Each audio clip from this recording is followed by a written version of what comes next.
ఈరోజు మనం థాయిలాండ్ ట్రిప్కి వెళ్తున్నాము. ఇప్పుడు మా ఇంట్లో నుండి ఎయిర్పోర్ట్కి స్టార్ట్ అవుతున్నాము. సో రిమైనింగ్ అంతా నెక్స్ట్ వచ్చే షార్ట్స్లో చూసేయండి.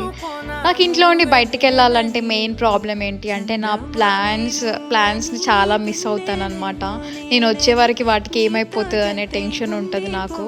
బట్ ఆ ఇండోర్ ప్లాన్స్ కాబట్టి నేను వెళ్ళే అప్పుడే ప్రాపర్గా కేర్ చేసి వెళ్తాను.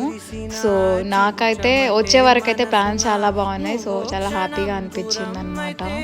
నా హస్బెండ్ కూడా నాలాగా ట్రావెల్ లవర్ కాబట్టి ఇంత అందంగా లోకాన్ని చూస్తున్నా.